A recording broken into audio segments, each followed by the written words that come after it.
እሺ ተመልካቾች እንዴት ናችሁ? የሰኔ ወር የዓለም ባንክ የግሎባል ኢኮኖሚ ፕሮስፔክትስ ወጥቷል። ሪፖርት በአመቱ ሁለት ጊዜ ነው የሚያወጣው። የመጀመሪያውን አመቱ ምን ሊመስል ይችላል የሚል ትንበያን ጨምሮ ሪፖርት ያወጣል ጃንዋሪ ላይ። ከዛ ደግሞ ይከልሳል። ጁን ላይ ይመጣና መሀል ላይ ይከልሳል። ስለዚህ እንደ ክለሳ የሚሆነውን አውጥቷል። ትንበያ ማለት ነው። የጠቅላላ የዓለም ኮንዲሽን ምን ይመስላል እና የየሀገራት አለ እና የኢትዮጵያን ትንበያ በቀጣይ ዓመት የሚኖረውን ቀንሷል። አሁን በያዝነው ዓመት ደግሞ ማጠቃለያ ላይ ደግሞ ጨምሯል እና ለዚህ የሚጠቅሳቸው ዋና ዋና ምክንያቶች አሉ። እሱ መረጃ ልሰጣችሁ ፈልጌያለሁ።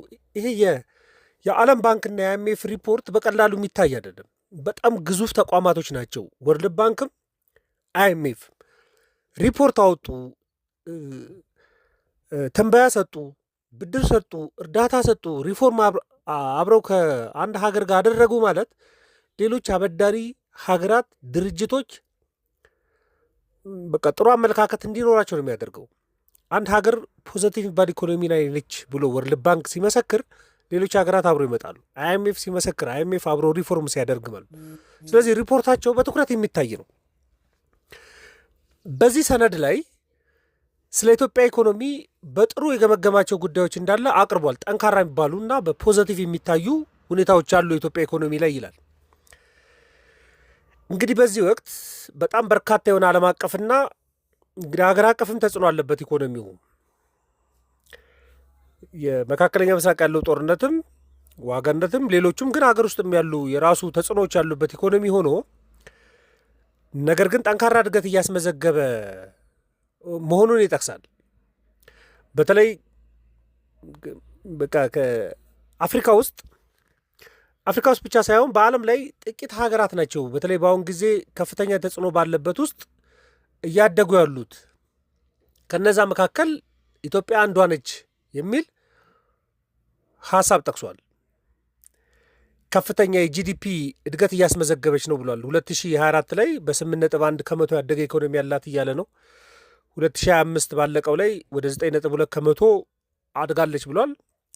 አሁን 2018 እና 2019 ግማሹ ማለት ነው 2026 ላይ በ8 ከመቶ ልታድግ ትችላለች ብሎ ገምቷል። ምክንያቱም 2026 ዓመቱ ስላልተጠናቀቀ ማለት ነው።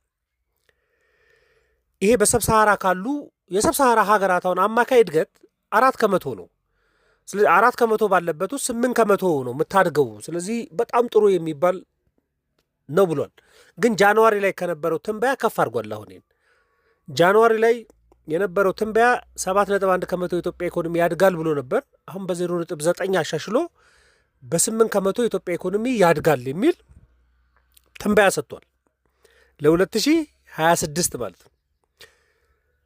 እስከ 2019 አጋማሽ ማለት ነው በኢትዮጵያ ካሌንደር እየተቆጠረ ከመጣ።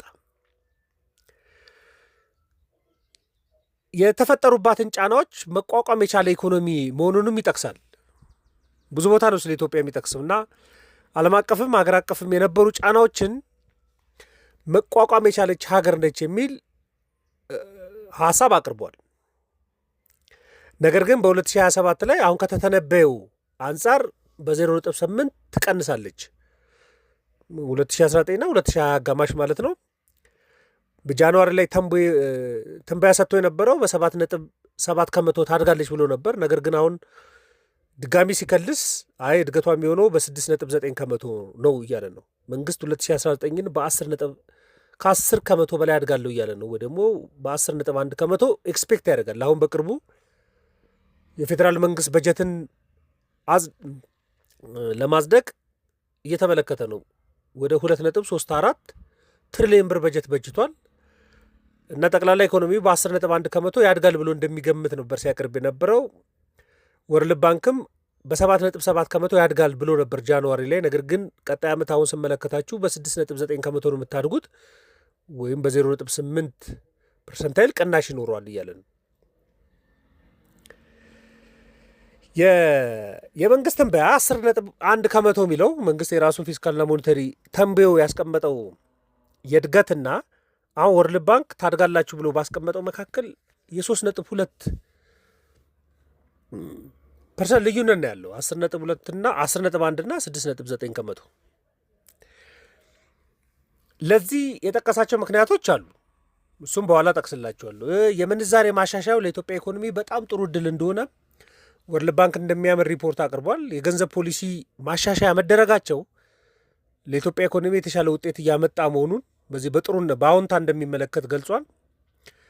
የፋይናንስ ዘርፉም ሪፎርም መደረጉ በቃ የፋይናንስ ዘርፉ ሪፎርም ጠቅላላ ኢኮኖሚ እንዲያድግ እድል እየሰጠው ነው። የገንዘብ ፖሊሲ ማሻሻያው፣ የምንዛሬ ፖሊሲ ማሻሻያው ጠቅላላ ኢኮኖሚው ከሌሎች የአፍሪካ ሀገራት ሰብሳሃራን አፍሪካ ሀገራት አንጻር ሲታይ የዓለምም ኢኮኖሚ ይቀንሳል ተብሎ በሚገመትበት ወቅት የሰብሳሃራ ሀገራት በ4 ከመቶ አማካይ እያደጉ እጥፍ በ8 ከመቶ የሚያድግ ኢኮኖሚ ነው የሚለውን ለእነዚህ ምክንያቶች ጠቅሷል።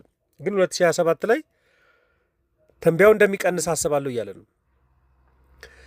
ለዚህ የጠቀሳቸው ምክንያቶች አሉ። ተግዳሮቶች ወይ ደግሞ ስጋት ናቸው ብሎ የሚያስባቸው ደግሞ ኢኮኖሚው ይፈተናል ብሎ የሚያምንበት የመጀመሪያው የመካከለኛው ምስራቅ ግጭት ተጽዕኖ ኢትዮጵያ ኢኮኖሚ ላይ መኖር አይቀርም። ትንበያውም እንዲቀንስ ያደረገው አንዱ ምክንያት እሱ ነው።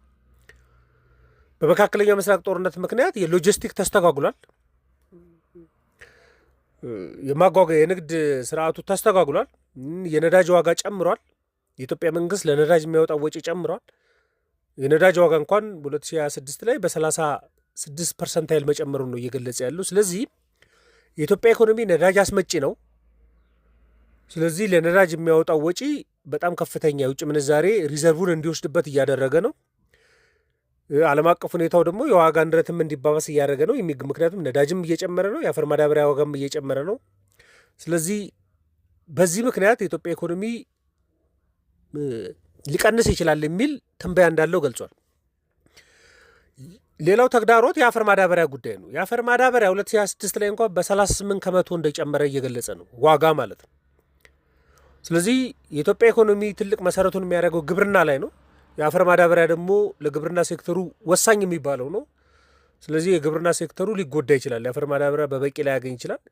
መንግስትም ለአፈር ማዳበሪያ የሚያወጣው ወጪ በጣም ከፍተኛ ነው።